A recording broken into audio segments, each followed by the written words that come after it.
বিচার বিভাগে যে তদন্ত কমিটি করেছিলাম, আমি কিন্তু কারো দাবির অপেক্ষা রাখিনি, কারণ আমি চাই যারা এর সঙ্গে জড়িত সে যেই হোক, সে পুলিশই হোক বা অন্য যে কেউ হোক,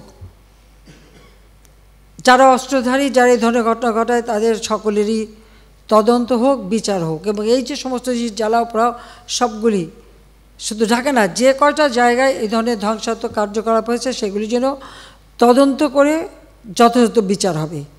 তার জন্য আমি যে জুডিশিয়াল কমিটি করে দিয়েছিলাম সেটা আরও 2 জন নিয়োগ দিয়ে এটাকে 3 সদস্য বিশিষ্ট আমরা করে তাদের কর্মপরিধিটাও বাড়ালাম, সময়টাও বাড়িয়ে দিলাম, যাতে যথাযথভাবে এটা তদন্ত হয়।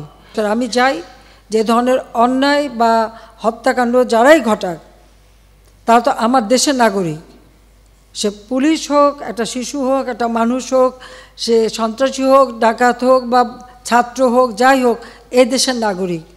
আমি এর যথাযথ তদন্ত করে তাদের বিচার হবে, আমি সেটাই চাই। যে হত্যাকাণ্ডের সাথে জড়িতদের অবশ্যই বিচার করা হবে।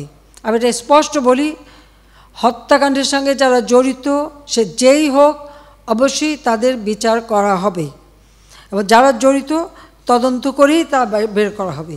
যারা অস্ত্রধারী, যেমন রংপুরে একটা ঘটনা ঘটেছে, যে পুলিশ দায়ী সেই পুলিশকে সাসপেন্ড করা হয়েছে এবং তার বিরুদ্ধে তদন্ত হচ্ছে এবং তার বিচার হবে। ইতিমধ্যে কিন্তু সেই পুলিশ রংপুরের যে হত্যাকাণ্ডটা তার আমরা সাসপেন্ড করে দিয়েছি, তাকে কিন্তু সাসপেন্ড করা হয়েছে। অ্যারেস্ট যারা করা হয়েছে তাদের মধ্য থেকে যারা ছাত্র ছিল, পরীক্ষার্থী, তাদের সবাইকে কিন্তু জামিন দিয়ে ছেড়ে দেওয়া হয়েছে।